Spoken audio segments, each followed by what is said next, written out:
جس عالم کو دیکھو کہ وہ دنیا سے محبت رکھتا ہے تو دین کے معاملے میں اس پر اعتبار نہ کرو۔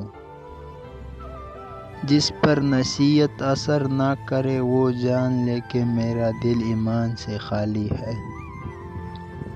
انسان کتنا ہی امیر کیوں نہ بن جائے، تکلیف بیچ نہیں سکتا اور سکون خرید نہیں سکتا۔ 4 چیزیں کبھی واپس نہیں آ سکتی: وقت جو گزر گیا، لفظ جو منہ سے نکل گیا، بھروسہ جو ایک دفعہ ٹوٹ گیا، موقع جو ہاتھ سے نکل گیا۔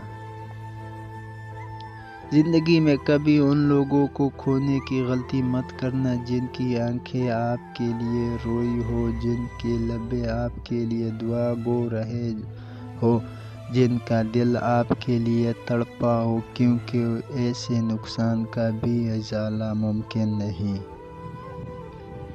ایک حد تک درد سہنے کے بعد انسان خاموش ہو جاتا ہے اور پھر نہ کسی سے شکایت کرتا ہے اور نہ ہی کسی سے امید رکھتا ہے۔ بے بسی خاموشی بن جاتی ہے جب انسان کے بس میں کچھ نہ ہو تو وہ خاموش ہو جاتا ہے۔ وقت اور دولت دو ایسی چیزیں ہیں جو انسان کے اختیار میں نہیں۔ وقت انسان کو مجبور اور دولت مغرور بنا دیتی ہے۔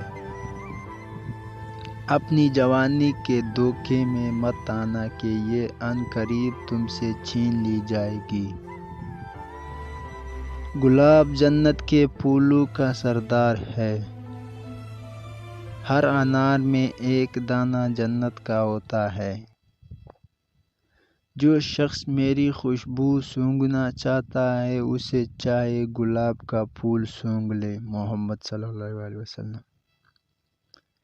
بیٹی رحمت ہے اور بیٹا نعمت اللہ۔ قیامت کے دن رحمت پر ثواب دے گا اور نعمت پر سوال کرے گا۔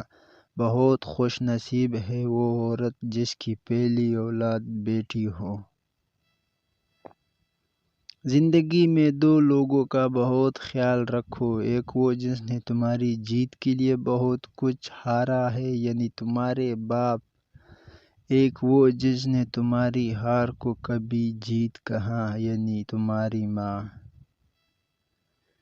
کسی نے حضرت علی سے پوچھا، دوست اور بھائی میں کیا فرق ہے؟ آپ نے فرمایا، بھائی سونا ہے اور دوست ہیرا ہے۔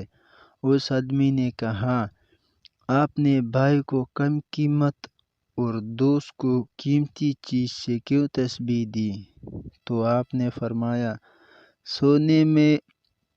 سونے میں اکڑ آ جائے تو اس کی پگھلا کر بالکل پہلے جیسا بنا جا سکتا ہے، جبکہ ہیرے میں دراڑ آ جائے تو وہ کبھی بھی پہلے جیسا نہیں بن سکتا۔